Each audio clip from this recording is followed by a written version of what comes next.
The shoes on the steps. The child leaves his torn shoes outside the mansion. The next morning, a brand new pair waits for him, and a future begins.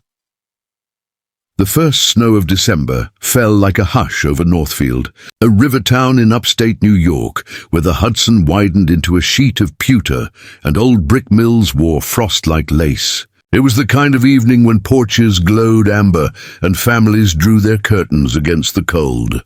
But at the very end of Sycamore Road, past the last streetlight, past the stone wall furred with ice, stood the Bellmore estate. A mansion of slate and shadow that looked even under snowfall, like it was holding its breath. Adam Carter arrived there just after dusk. He was 9. Though his shoulders carried years, his birth certificate didn't. The sleeves of his thrift store parka were polished smooth at the cuffs. The laces on his sneakers had snapped weeks ago. He knotted them with twine he'd pulled from a loading pallet behind Marla's diner, where, if he was brave enough, he could sometimes charm a waitress into a paper cup of soup. That night the diner lights were off, and the wind off the river hurt his ears. The shelter that used to take him in had closed, taped in the window since spring. Like a sentence, the town chose not to finish. He followed the rumor children told one another, that the Bellmore place had a porch out of the wind, that the stone lions were wide enough to hide behind. It was a long walk uphill. His breath came in stitches. The iron gates were ajar, snow feathering the filigree, and Adam slipped through, a small ghost in a too-big coat. The driveway curved like a question. Up close, the mansion was stranger than the stories. Victorian bones, modern glass, lights low in only 2 windows, as if the house were half asleep. Between a pair of marble lions, the front steps held a patch of snowless stone. Heat then. Somewhere under that stone, the warmth of the house bled through. Adam climbed the steps and sat with his back against the heavy oak doors. The wood was warmer than the night. He tugged his knees to his chest and watched his breath puff and disappear, trying to count how many puffs it took before his fingers stopped hurting. He could smell fir trees, wet wool, and faintly cinnamon. Inside, someone had baked. A shadow passed across the glass sidelight. Adam froze. The shadow paused, then moved on. No latch turned. No voice called out. He told himself that was good. If no one spoke to him, no one could tell him to go.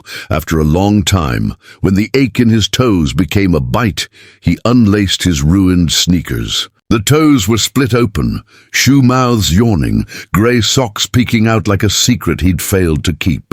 He set the shoes neatly side by side at the edge of the top step, not sure why that felt important, the neatness of it. He put his socks near the heat of the door and pressed his feet against the wood to steal a little warmth. He thought of the social worker whose business card he'd lost. He thought of Mrs. Klein, his 3rd-grade teacher, the one who wrote, "You see things other people miss," in his report with a glitter pen. He thought of his mother only in pieces, the sound of a humming in the kitchen that wasn't a song, the smell of lemon dish soap, a hand squeezing his shoulder twice.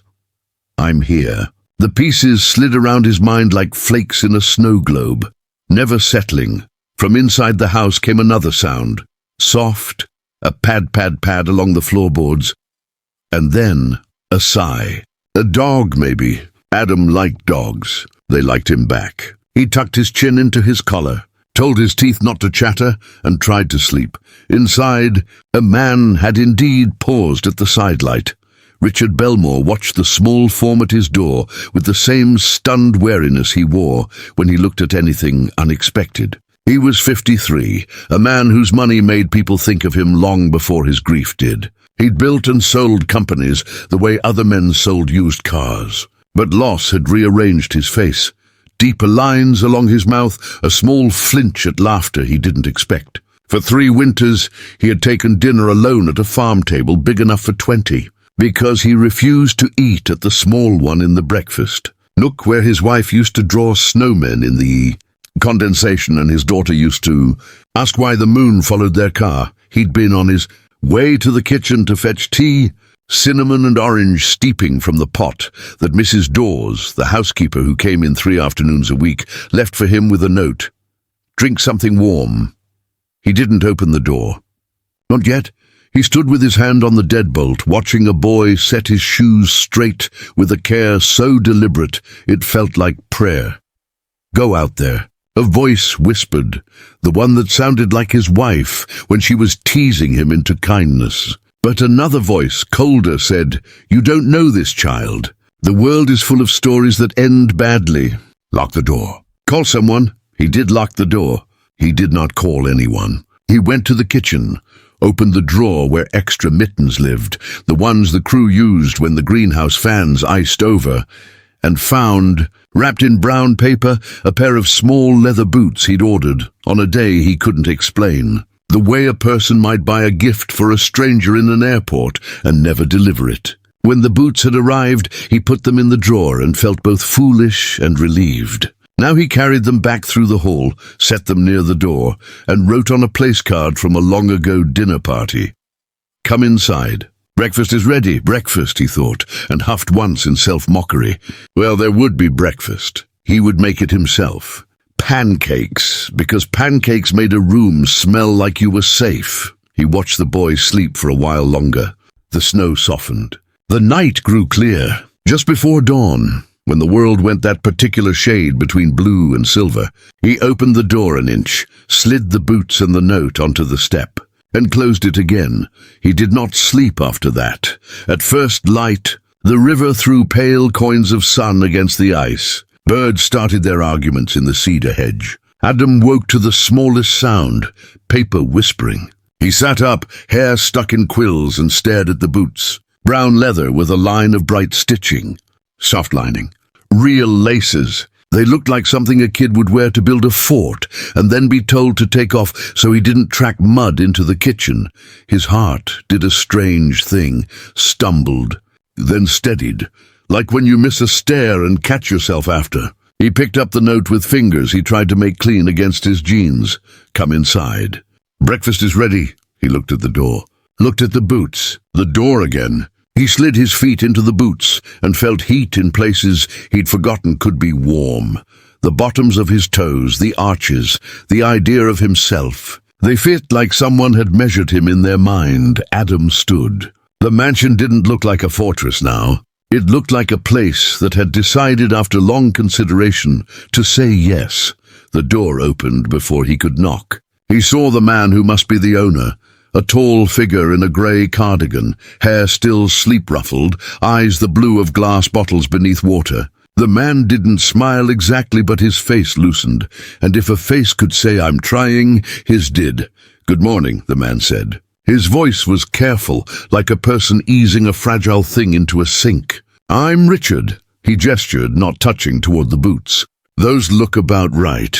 Adam wanted to say thank you and couldn't make his mouth shape it. He nodded instead. "Come in," Richard said. "We can warm you up. I make decent pancakes. Coffee for me, cocoa for you, if you like cocoa." Adam cleared his throat. "Cocoa's good." The foyer smelled of lemon oil and something else. Dog, yes, and wood smoke, and the shy sweet of pancake batter. A golden retriever rounded the corner at a speed that suggested years, not minutes, and leaned his weight against Adam's legs, sighing a greeting into his knees. "That's Finn," Richard said. "He thinks he runs the house." Adam's hand found the soft place behind the dog's ears, as if it had been searching for it. "Hi, Finn," he whispered. And Finn, as if recognizing the tone of a boy who needed to say a thing to something that would not judge him, thumped his tail twice. They walked toward the kitchen, sound tracked by dog nails on slate and the small squeak of new boot leather. On a chalkboard wall, hung with shopping lists and grocery flyers, someone had drawn a lopsided snowman with a crooked smile. Adam followed it with his eyes. Richard saw him looking and felt the ache come low and bright and familiar, the ache of memory, but also, for the first time in years, something like hope threaded through it. "Thin as a string, but there. I wasn't sure how you take pancakes," Richard said, a little too loudly in the quiet. "Blueberries? Chocolate chips, plain? There's maple syrup. Real, not the corn stuff. I live in the wrong state to cheat on syrup. Plain," Adam said. "Please." He added the please as if he were borrowing it from somewhere. "Plain it is." Richard stirred batter that had no lumps because he whisked away everything he could. He poured circles onto the skillet. The air filled with the smell of browning butter, gold, safe morning. He set a mug by the stove for himself, another for Adam. Steam picking at the window, frost until the cold glass cried little tears. Adam stood in the doorway, boots on tile, watching like people watch magic tricks when they want to be fooled, and also, secretly, want the magic to be real. He didn't sit until Richard put a plate at the end of the long farm table, not at the head, not at the place of honor, just a seat that said, "This is where someone could belong." He slid into it. The chair creaked. Finn lay down with a groan like an old hinge and put his chin on Adam's shoe. "Eat," Richard said. Adam cut a triangle of pancake.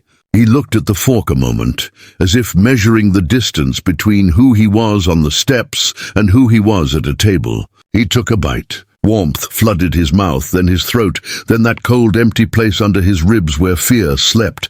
They ate without talking for a while. Snowlight made the kitchen softer. The house didn't feel so big now that it had 2 people and a dog using it on purpose. When Adam finished his second pancake, he set his fork down with reverence, like a person putting back a borrowed tool. Richard cleared his throat. You can stay warm here for a bit? We'll call someone, a social worker I know. We'll figure out the next right thing." He paused. "If that's okay with you," Adam's voice came out small. "Do I have to go?" "Right away?" "No," Richard said, surprised at the word as he said it. "No, you don't." Outside, the snow on the steps held 2 pairs of prints, one small, one large, side by side, leading in. On the top step, where 2 ruined shoes had been arranged like a prayer, the stone was bare, warm to the hand. And if you looked very closely, you could almost see the moment something invisible turned, how a door inside a life. Long shut, unlatched and swung inward. Later, there would be phone calls and forms and questions, and the town would have its say. But on that morning, there was only this. A boy with new boots, a man trying to remember how to welcome a dog who already knew. The first breakfast, the first yes and a future, waiting politely at the threshold, patient as snowfall. The morning room, the man who never opened his heart again finds a boy sitting by the window, tracing shapes on the fogged glass, as if drawing back a memory he once buried. The morning unfolded with a softness that the mansion hadn't felt in years. For the first time since his wife and daughter's accident, Richard Bellmore didn't wake to silence. Instead, he woke to small, uncertain sounds, footsteps down the hallway, the muffled hum of a boy's voice, the clatter of a spoon against a mug. It was strange that something so ordinary could feel so extraordinary. From his bedroom balcony, Richard watched as sunlight spilled through the tall windows of the east wing. Dust floated like golden snowflakes. He saw Adam sitting on the window seat of the morning room, the one his daughter, Emily, used to call her sun corner. She would sit there for hours, sketching clouds and birds and faces she imagined from stories. Now the same window held a different child, tracing invisible drawings with his finger across the fogged glass. Richard stood still, his breath caught in the space between memory and presence. The boy's reflection on the glass, small shoulders, bent head, the focus of someone lost in thought, mirrored his daughter so perfectly that for a heartbeat, time folded in on itself. He went downstairs quietly, the wooden steps creaking like old friends, whispering secrets. In the kitchen, Finn was already awake, tail sweeping slow, rhythmic arcs across the tile. He padded over to Richard, nose nudging his leg, eyes flicking toward the morning room as if to say, "He's still here." "Yes, I see," Richard murmured, scratching behind Finn's ear. So much for an empty house. He poured coffee, stood for a while watching the steam rise, then took 2 mugs, 1 coffee, 1 cocoa, and walked down the hallway.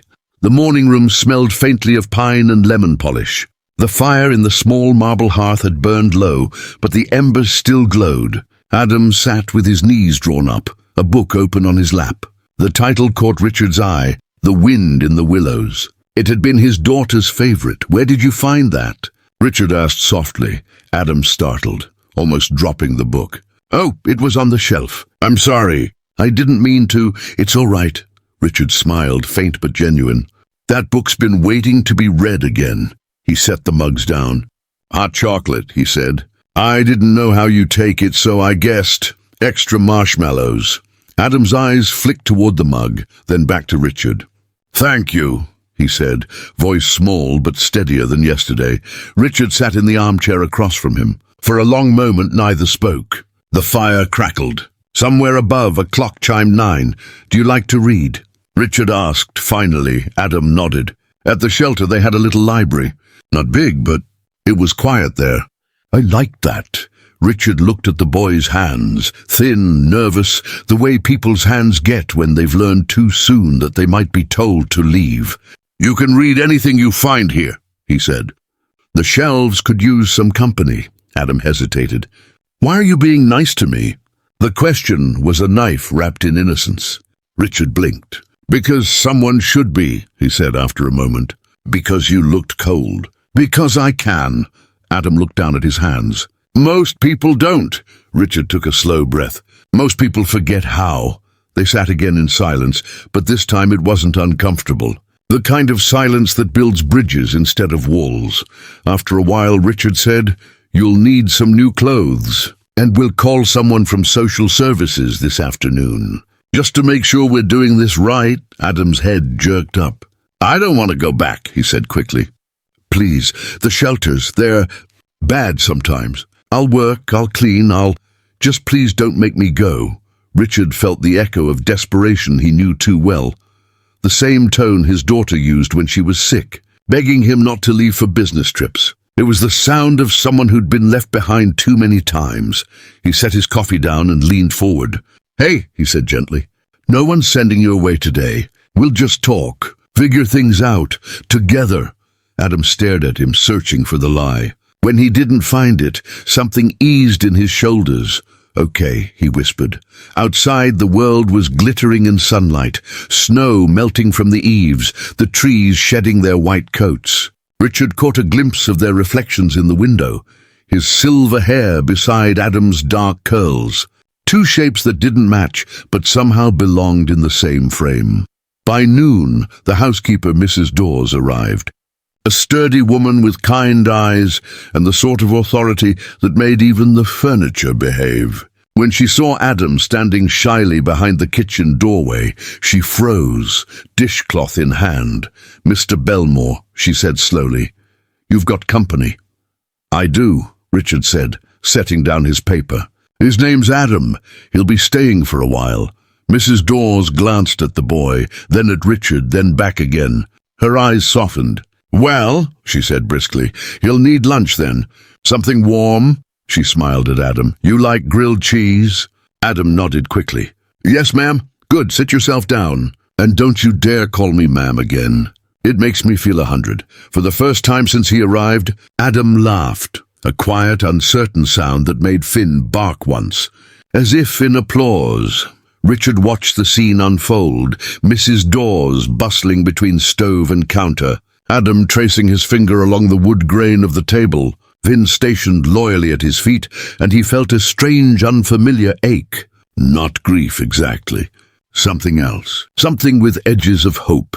When lunch was ready, Adam devoured it with the careful gratitude of someone used to earning every bite. Between mouthfuls, he asked questions about the dog, about the house, about the giant painting in the hall that showed a woman and a little girl standing in a field of yellow flowers. That's my wife, Laura, Richard said quietly. And my daughter, Emily. They're pretty, Adam said. Then softly, are they gone? Richard's throat tightened. Yes, he said. They are. I'm sorry. So am I. The words hung there like dust in the sunlight, small, heavy, real. After lunch, Adam explored the house with Finn trotting behind him.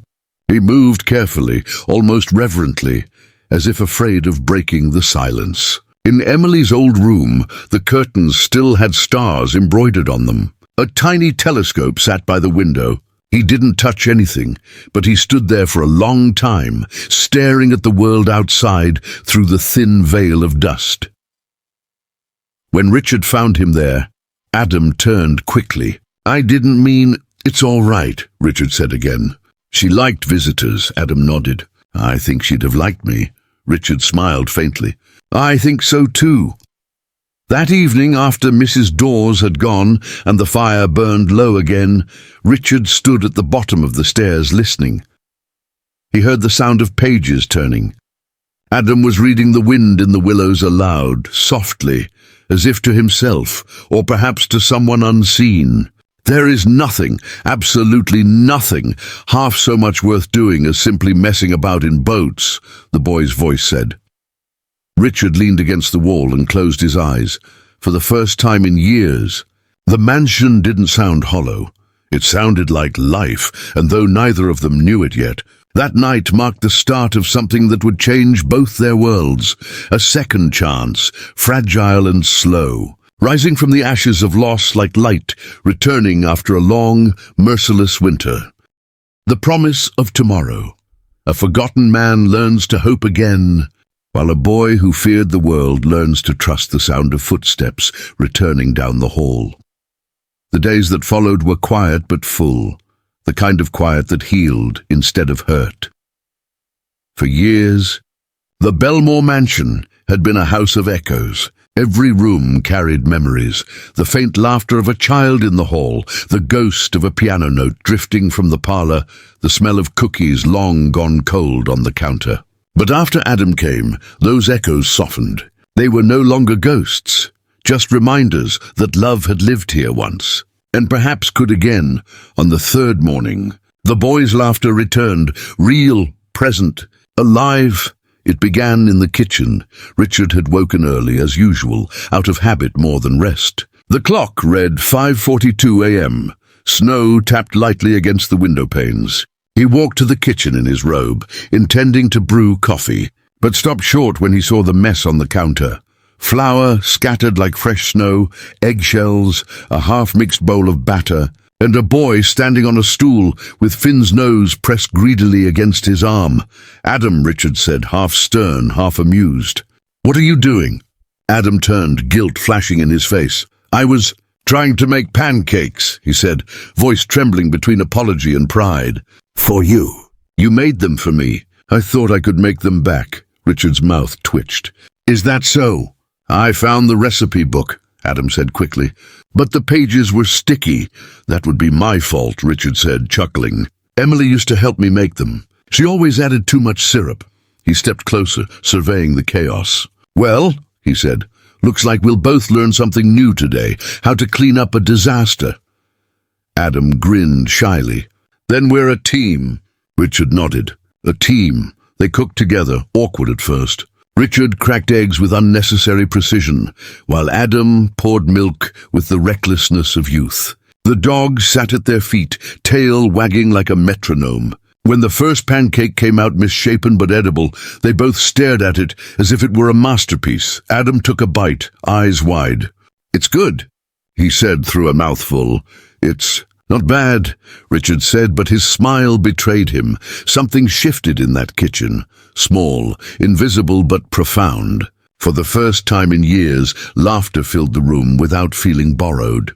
Later that morning, Adam followed Richard into the greenhouse behind the mansion, a glass structure warmed by sunlight and humming with life. Rows of ferns and succulents gleamed, each labeled neatly. The air smelled of earth and mint. Richard knelt by a row of orchids, trimming dead leaves with careful hands. "Your daughter liked plants?" Adam asked. Richard nodded. "Emily loved them. She said plants don't talk, but they listen. She named every one of them. Do you still remember the names?" Richard smiled faintly. "Every single one." Adam crouched beside him, tracing the edge of a fern with his finger. "Maybe I can help you take care of them, you know. Water them and stuff." Richard looked at him for a long time, the sunlight glinting off his glasses. "I'd like that," he said simply. And so it began, their quiet routine, mornings with pancakes and cocoa, afternoons in the greenhouse, evenings reading by the fire. Adam had stopped flinching at sudden sounds. He'd begun humming under his breath while he worked, the kind of tune children hum when they finally feel safe. But one evening, the peace broke. It started with a knock at the door, a sharp official knock. 3 taps measured cold. Richard opened the door to find a woman standing there, wrapped in a navy overcoat, a clipboard in her hands. Her badge read State Child Services. Behind her, a car idled in the snow, exhaust curling into the grey sky. "Mr. Bellmore," she asked. "I'm Sandra Hayes, from the Department of Child Welfare. We received a report that you're housing a minor, an orphan boy, possibly from the closed Northfield shelter." Richard's jaw tightened. "Yes," he said. "His name is Adam. He showed up here during the storm." "I couldn't leave him outside," Sandra nodded, flipping a page. "I understand. But legally, we need to evaluate his placement. There are procedures." Adam had been standing by the staircase, holding Finn's collar. When he heard the words, "evaluate his placement," his face went pale. "You're not taking me," he whispered. Sandra's tone softened. "Sweetheart, it's just a visit. We just need to make sure you're somewhere safe." "I am safe," Adam cried. "Safer than I've ever been." Richard stepped forward. "Ms. Hayes," he said firmly, "the boy's not a stray animal. He's a child, and he's under my care for now. You can run your checks, but you'll do it here. With respect." Sandra studied him for a moment, then nodded. "All right, let's start with a few questions." They sat in the parlor, Richard on one end of the couch, Adam clutching Finn's fur on the other. Sandra asked about the shelter, about Adam's parents, about how long he'd been on the streets. Adam's answers were quiet, sometimes halting. He didn't know much. His mother had died when he was 5. His father was somewhere out west, maybe. The shelter had been his only home until the funding stopped. When Sandra finished, she looked around the room, at the fire, the clean clothes folded on the armchair, the mug of cocoa still warm beside Adam. "He seems well cared for," she said. "But fostering requires approval, background checks, financial verification." "Do whatever you need," Richard said. "But I'm not letting him go back to sleeping in a stairwell." Sandra closed her file. "You understand this isn't simple. There's protocol. A man like you, what's that supposed to mean?" His voice had the sharpness of a blade that had forgotten how to bend. She sighed. "It means you live alone. You've suffered a significant loss. You're not exactly stable." Richard's eyes darkened. "I'm as stable as I need to be. And I'm not asking your permission to be decent." Adam stood up suddenly. "Please," he said to her, voice shaking. "Please don't make me go." Sandra looked at him for a long time. Then her expression softened, a small crack in the armor of bureaucracy. "I'll need to file my report," she said finally. "But I'll note that you're in a safe environment. It may take time." And then quietly to Richard, "Don't make promises you can't keep. These things have a way of breaking hearts." When she left, the air felt heavier. Adam turned to Richard, eyes wet. "Are they coming to take me?" Richard exhaled slowly, kneeling to meet his gaze. "Not if I can help it. You promise?" "I promise." The words came easily, way too easily. But in his chest, something fierce and fatherly flared. For years he'd lived behind walls built from grief. Now those walls were cracking, and through the cracks came light. That night, after Adam had gone to bed, Richard sat alone by the fire, staring into the flames. On the mantel was a framed photo of his wife and daughter, Laura holding Emily on her lap, both smiling into sunlight. For the first time, he didn't feel like the photo was haunting him. He felt like they were watching, approving. He spoke softly to the air. "You'd have liked him, Laura. He's kind, brave, reminds me of her." The fire crackled in reply. Upstairs, Adam couldn't sleep. He crept to the window, looking down at the snowy steps where he'd once left his torn shoes. The new boots stood neatly by the door, drying beside the heater. He whispered into the darkness, "Please, God, don't let them take this away."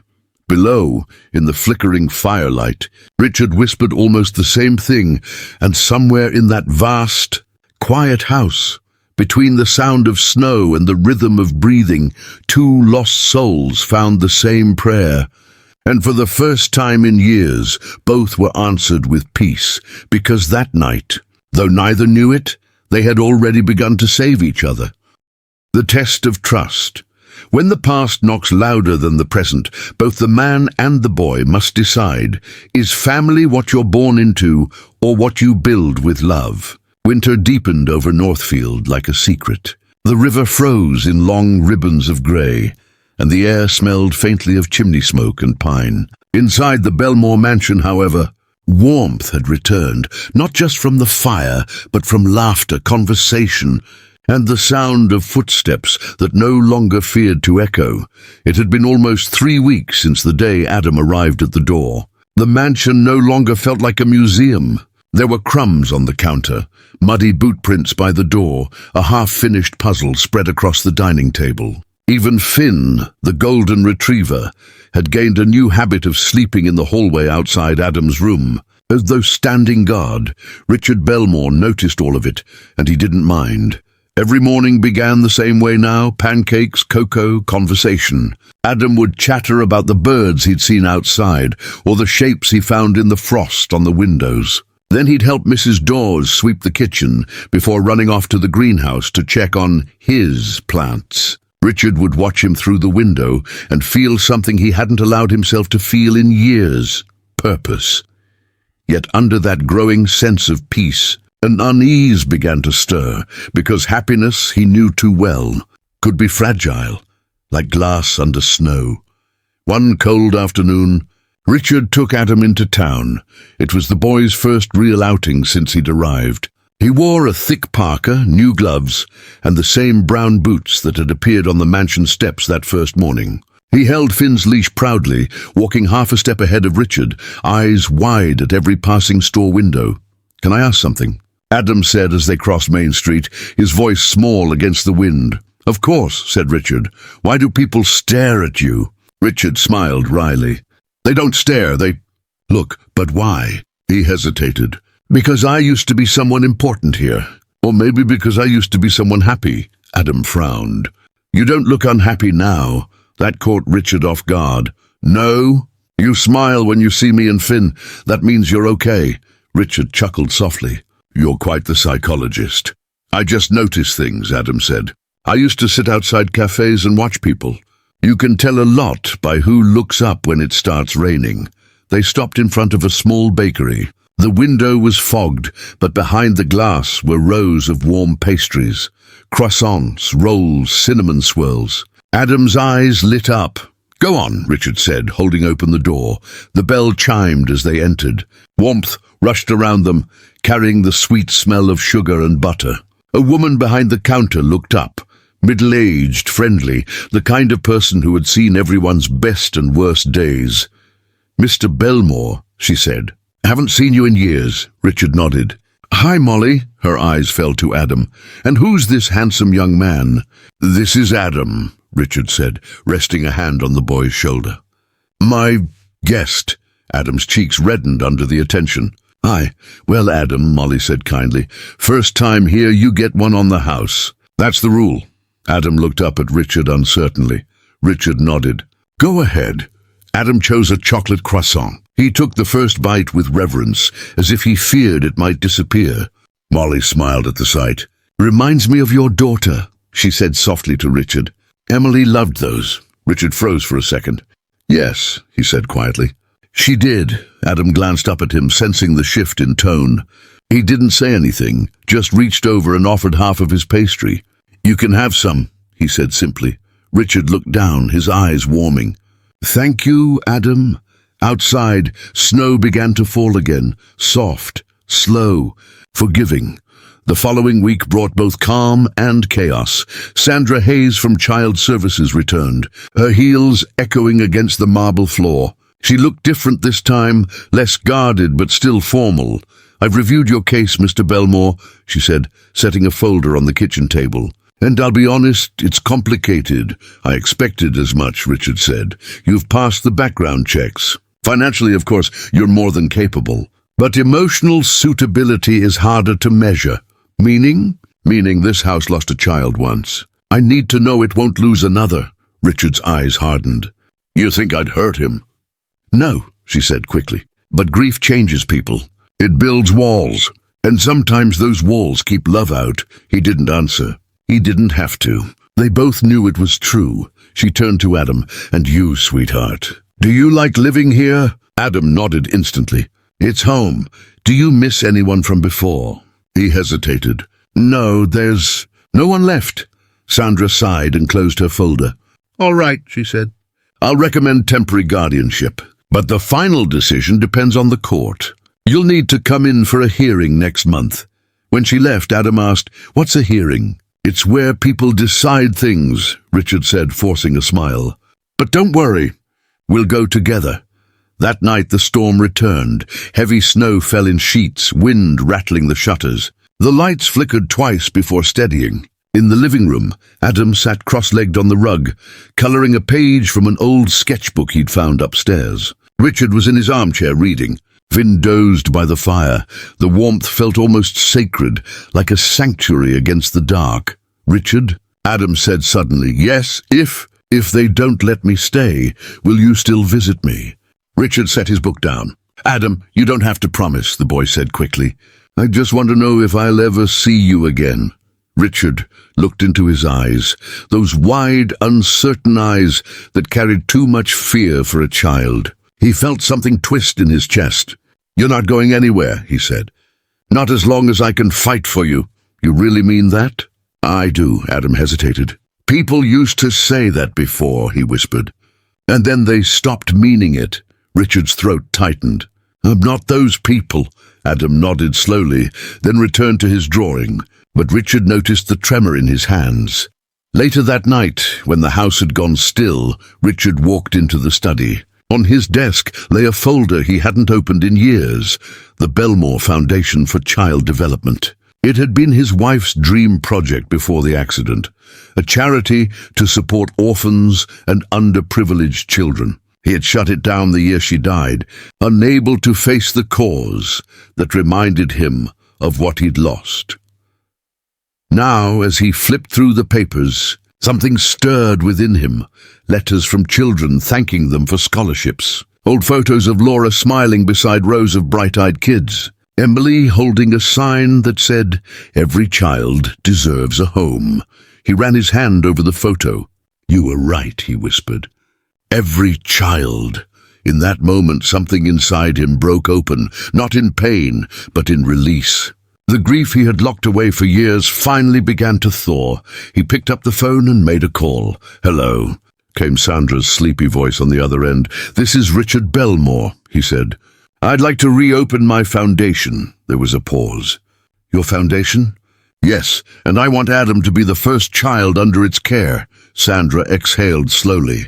That could help your case, you know. I'm not doing it for that, he said. I'm doing it because he deserves a future, and because I owe my family that much. When he hung up, he stood by the window, watching the snow fall over the steps where a pair of torn shoes had once sat. He thought about how much had changed since that night, how the same house that once echoed with silence now hummed with life. Upstairs, Adam was fast asleep, Finn curled beside his bed. The boy's hand rested on the dog's fur, his breathing slow and even, and in the stillness of that winter night, something sacred passed between them, unseen, unspoken, but real. The house that had once been a monument to loss was becoming something new, a home. But every home, no matter how strong, must face its test. And as the storm outside deepened into the longest night of the year, neither Richard nor Adam knew that someone from the boy's past, someone who had once left him behind, was about to return. And when he did, everything they had built together would be put to the hardest test of all. The return of the past. When the boy's forgotten bloodline resurfaces, the walls of love and law begin to clash, forcing both man and child to learn what family truly means.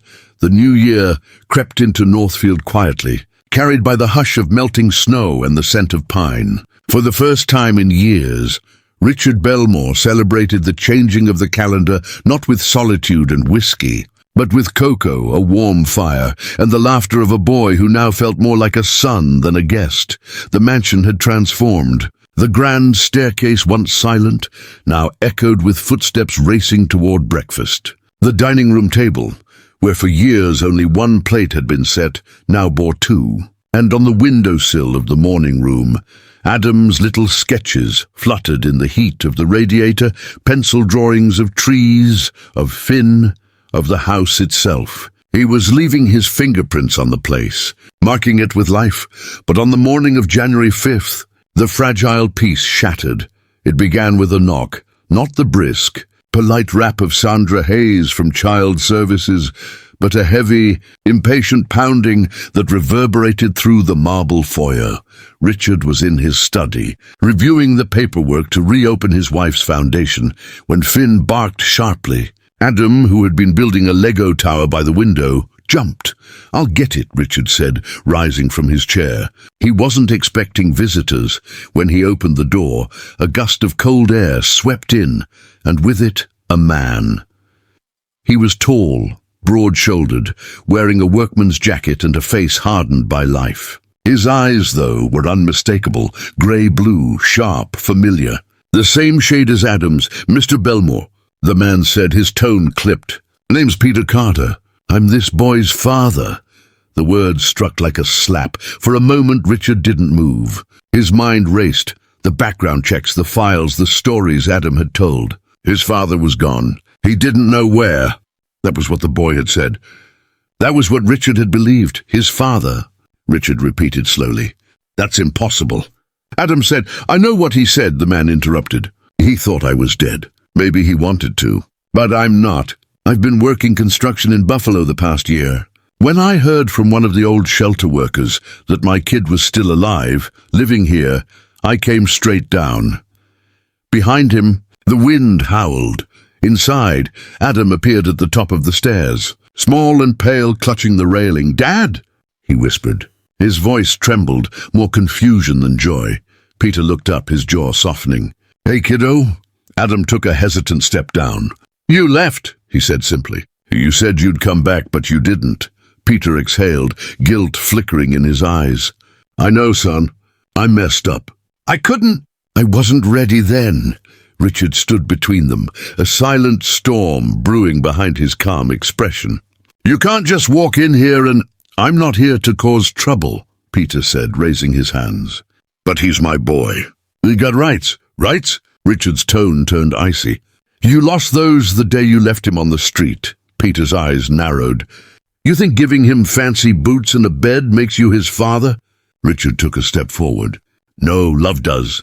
The argument simmered through the day. Sandra Hayes arrived by evening, summoned by both sides. Her face was grim as she stood in the living room, notebook in hand. "This complicates everything," she said. "If Mr. Carter can prove paternity, he's legally entitled to reclaim custody." Adam sat on the couch, silent, Finn's head resting on his knee. His eyes darted between them like a trapped animal. "I don't want to go," he whispered suddenly. Sandra crouched beside him. "Adam, sweetheart, this isn't about want. It's about what's best for you. I am where it's best." He burst out, "Here, with Richard and Finn and Mrs. Dawes. I don't even know him anymore." Peter's face tightened. "You're my son." Adam looked up, tears welling. "Then why did you forget me?"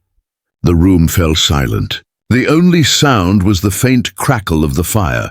Sandra closed her notebook. "We'll need a temporary hearing to determine custody. Until then, Adam will remain here under supervision." Richard nodded. "That's fine." Peter clenched his fists. "You're not keeping him from me forever." "I'm not keeping him," Richard said quietly. "He's choosing." That night, the mansion felt colder than it had in months.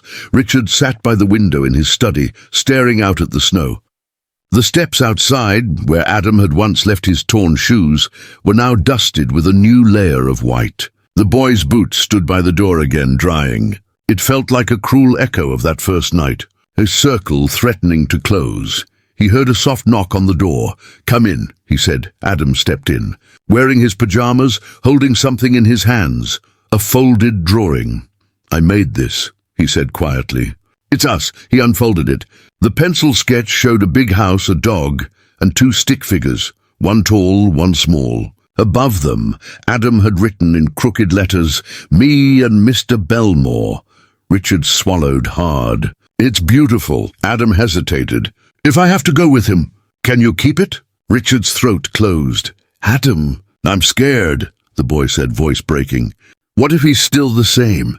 What if he forgets me again? Richard knelt, resting his hands on the boy's shoulders.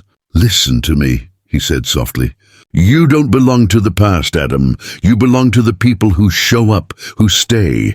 No one can take that from you. Tears spilled down Adam's cheeks. Promise? I promise, the boy fell into his arms, sobbing quietly. Richard held him close, feeling the fragility and strength of that small heartbeat against his chest. In that moment he knew, no matter what the court decided, this child was already his.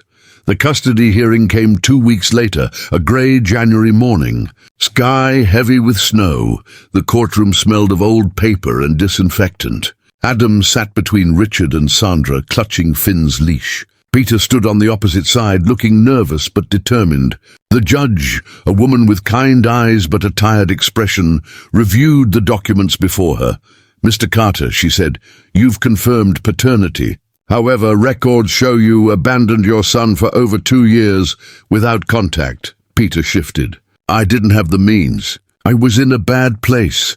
And Mr. Bellmore, the judge continued, turning to him, you've provided housing, education, and emotional stability. The boy appears well adjusted under your care. However, you are not a biological guardian. Richard nodded. I understand. But I'd like to be. A murmur rippled through the courtroom. The judge raised an eyebrow. Are you saying you wish to adopt the child? Yes, Richard said firmly. If he'll have me? All eyes turned to Adam. The boy swallowed hard. His voice was barely a whisper. I want to stay with him. He makes me feel safe. Peter looked away, pain flashing across his face. The judge studied them all for a long moment, then leaned back in her chair. This is not a decision to be made lightly. The law prioritizes biological ties, but it also values the best interest of the child. After a pause that seemed to stretch forever, she spoke again. Given the evidence and the testimony of the child himself, custody will remain with Mr. Bellmore. Mr. Carter may retain visitation rights under supervision. The gavel came down softly. The sound was almost merciful. Adam turned to Richard, his eyes wide, as if afraid it might be a dream. Richard smiled, tears glinting in his own. You're home, he whispered. Peter stood for a moment, shoulders heavy. Then quietly he said, take care of him. Better than I did. I will, Richard replied. Peter nodded once, then left without another word. Outside, snow began to fall again, gentle, endless, forgiving. Richard and Adam stepped out of the courthouse together. Finn leaped into the snowdrifts, tail wagging wildly. Adam looked up at Richard and said, so, does that mean you're really my dad now? Richard smiled. If you'll let me be, Adam grinned, slipping his gloved hand into Richard's. You already are. They walked down the courthouse steps side by side, the same way they had first walked up the mansion steps weeks ago. And this time, there were no torn shoes, no fear, no cold waiting on the other side, only warmth, only tomorrow, only family. And for the first time since tragedy had stolen his world, Richard Bellmore believed again in something he thought he'd lost forever, hope. Yet even as the snow melted and spring crept closer, Richard knew that love wasn't the end of the story. It was only the beginning, a beginning that would test everything they'd learned about trust, forgiveness, and the second chances that life, against all odds, sometimes gives back. The light beyond winter. When spring comes to the house that grief once owned, a man and a boy learn that healing isn't forgetting, it's remembering differently. March arrived late that year, tiptoeing into Northfield like someone afraid to disturb the quiet. The river thawed in slow, shining veins, and the snow that had blanketed the Bellmore estate for months began to sink back into the earth. Crocuses pushed their purple heads through the slush, defiant against the cold. Inside the mansion, the fire still burned each night, but now it burned for warmth. Not company, Richard Bellmore sat at the breakfast table, reading the paper, glasses sliding down his nose. Across from him, Adam was bent over a bowl of cereal, drawing something in the condensation on his glass of milk. Finn slept under the table, snoring softly. It was an ordinary morning, and that for Richard was a miracle. Hey, Richard. Adam said, looking up suddenly. Yes? Do you think my mom's in heaven? Richard set down his coffee cup. I do, he said quietly. And I think she's proud of you, Adam smiled faintly. Do you think your wife and Emily are there too? Yes, Richard's voice softened. And I think they've already met her. The boy's eyes brightened. Then maybe they're friends now? Richard chuckled, folding his newspaper. Maybe they are. A pause. Then Adam said, do you still miss them? Every day, Richard said. But missing someone isn't bad, Adam. It means they mattered. The boy nodded slowly, as if storing the thought away. Then maybe missing is another way of loving. Richard looked at him, at the boy who had once arrived barefoot and frightened on his steps, and realized he was no longer looking at a guest, or a charity case, or a reminder of loss. He was looking at his son. The foundation reopening drew attention. The Bellmore Foundation for Children, once shuttered after Laura's death, now returned with new purpose. This time it wasn't about tax write-offs or charity galas. It was about second chances. Richard and Adam spent weekends visiting the local orphanage, helping repaint walls and plant gardens in the back. The laughter of children filled spaces that had been quiet for too long. At one event, Sandra Hayes stood by the refreshment table, watching them from afar, the man in the rolled-up sleeves showing a group of kids how to pot seedlings, and the boy beside him explaining why plants grow better if you talk to them. She smiled to herself and turned to Mrs. Dawes, who was setting out cookies. I didn't think he'd make it through the first month, Sandra admitted. Mrs. Dawes nodded. Neither did he. But that boy, he changed everything. Sometimes, Sandra said, we don't rescue children. They rescue us, Mrs. Dawes smiled softly. Ain't that the truth? Life in the mansion became simpler, warmer. The library now had beanbags and paper airplanes stuck behind the radiator. The kitchen counter bore the marks of pancake mornings. The walls, once lined with silence, carried the faint sounds of a piano again. It was Adam who discovered it. One rainy afternoon, while exploring the old rooms upstairs, he found a covered piano in the corner of the music room. Dust lay thick on its lid, like a memory waiting to be touched. When he lifted the cover, a few yellowed sheet pages fluttered out. Claire de Lune, Moon River, and one titled simply Emily's Song. Richard found him there, sitting on the bench, tracing the keys. You play? Richard asked gently. Adam shook his head. No, but I want to learn, Richard smiled. Then I'll teach you. It had been years since his fingers had touched those keys. The first notes came haltingly, cracking under the weight of emotion. But Adam listened intently, his small hands mirroring the movements. The music filled the house, fragile, imperfect, beautiful. When the final note faded, Adam whispered, Can you teach me that one? The last one? That was Emily's song, Richard said, his voice catching. Then, can I learn it for her? Richard looked away for a moment, blinking hard. Yes, he said finally. I think she'd like that. Spring deepened. The town began to notice changes in the man they'd once called the ghost of Bellmore Hill. Richard started attending Sunday markets again, shaking hands, smiling, the kind of smiles that reached his eyes. Adam went to school, quickly earning a reputation for being quiet but fiercely kind. And each afternoon, Richard waited by the gates to walk him home. One Friday, as the bell rang, Adam came running out with his backpack bouncing and a folded paper in hand. Look, he shouted, breathless. I got an A on my essay. Richard knelt to see it. The title read, What Family Means to Me. He read the first few lines. Family isn't about who gives you life. It's about who gives you love. My family is one man, one dog, and one big house that used to be sad. Now it laughs again. Richard couldn't finish. He folded the paper carefully and said, I'm proud of you, Adam. Really? Adam's grin was wide enough to break the clouds, more than you know. Later that evening, as dusk painted the sky in pale violet, they sat on the porch steps, the same steps where a pair of torn shoes had once been left in the snow. The garden was alive again. The lilies Laura had planted years ago had bloomed once more, their petals opening like tiny suns. Fireflies blinked between the hedges. Finn chased one, then gave up, deciding the porch was more comfortable. "Do you think it's weird?" Adam asked suddenly. "What is?" "That I ended up here, out of all the houses, out of all the people. It was yours." Richard looked out toward the horizon, where the last light of day was melting into gold. "No," he said softly. "I think it was meant to be." "You mean, like fate?" "I mean grace," he said. "The kind that sneaks in when you've stopped believing in it." Adam nodded, resting his head against Richard's arm. "I like grace." Richard smiled. "Me too." For a long while they just sat there, the man who had lost everything and the boy who had nothing, now bound by something neither could explain but both could feel. The night deepened. A soft wind carried the smell of rain, and somewhere in the distance thunder rumbled, not angry, just alive. Months later, the foundation hosted its first summer event, the Second Chances Fair.